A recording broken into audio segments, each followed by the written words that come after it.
রাজ্যের সমস্ত কৃষকদের জন্য বিরাট বড় সুখবর। তৃণমূল সরকার থাকাকালীন কৃষক বন্ধু প্রকল্প ও বাংলা শস্য বীমা প্রকল্পের মাধ্যমে কৃষকদেরকে দেওয়া হতো আর্থিক সহায়তা। বর্তমানে এখন রাজ্যে গঠিত হয়েছে বিজেপি সরকার।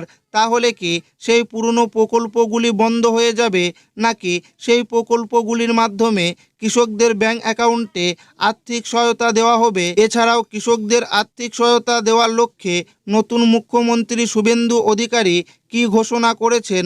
এর পাশাপাশি আরও একটি গুরুত্বপূর্ণ বিষয় হলো, এবার কিন্তু অনেক কৃষকরা টাকা পাবে না।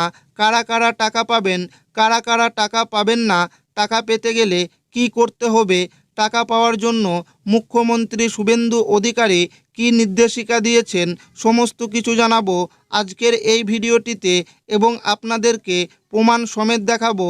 তাই ভিডিওটি প্রথম থেকে শেষ পর্যন্ত দেখবেন এবং আপনি কোন জেলা থেকে দেখছেন অবশ্যই কমেন্টে লিখে জানাবেন। টাকা দেওয়ার প্রসেস শুরু হলো, ভেরিফিকেশন শুরু, আর তাতেই অনেকের নাম বাদ। অপেক্ষা করতে করতে আজ 21শে মে এসে গেল।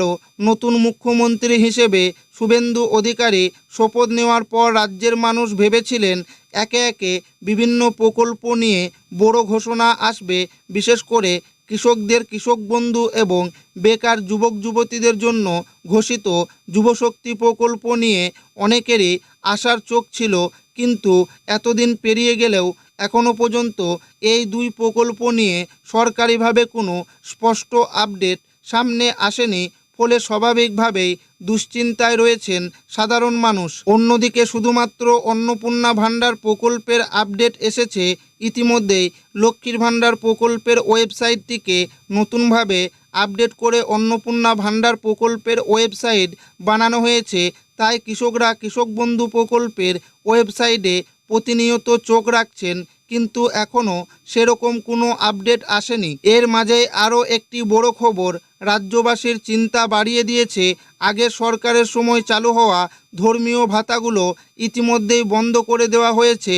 আর তারপর থেকেই কৃষকদের মনে একটাই প্রশ্ন ঘুরছে, তাহলে কি এবার কৃষক বন্ধু প্রকল্প বন্ধ হয়ে যাবে? গ্রামের পর গ্রামে চায়ের দোকান থেকে বাজার সর্বত্র এখন এই বিষয় নিয়েই চলছে আলোচনা। তবে এই সমস্ত উদ্যোগ ও অনিশ্চয়তার মাঝেই সামনে এলো এক বড় সুখবর, যা শুনে স্বস্তির নিঃশ্বাস ফেলতে পারেন রাজ্যের লক্ষ লক্ষ কৃষক ও যুবক যুবতীরা।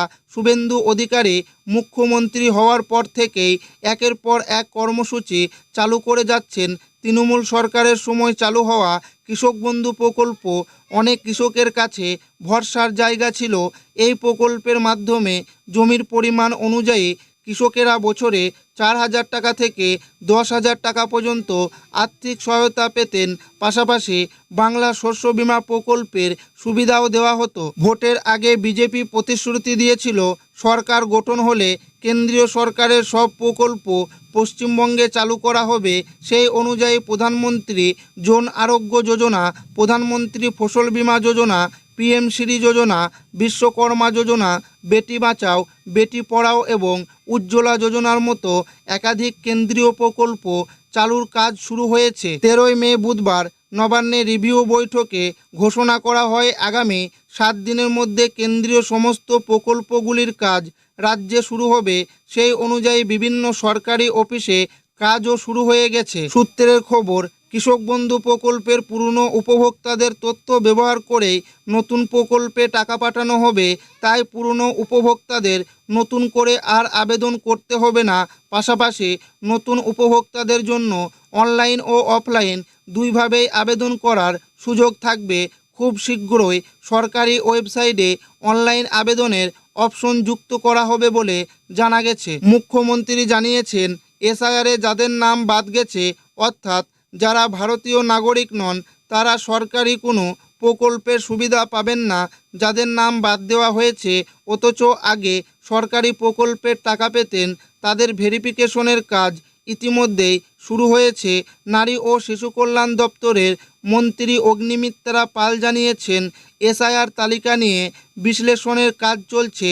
তবে যাদের নাম ট্রাইব্যুনালে রয়েছে এবং যারা সিএএ এর জন্য আবেদন করেছেন, তারাও টাকা পাবেন। এদিকে সূত্র মারফত জানা যাচ্ছে, কৃষক বন্ধু প্রকল্পের আর্থিক সহায়তার পরিমাণ বাড়তে পারে, যদিও এখনও পর্যন্ত এ বিষয়ে কোনো সরকারি বিজ্ঞপ্তি প্রকাশ করা হয়নি।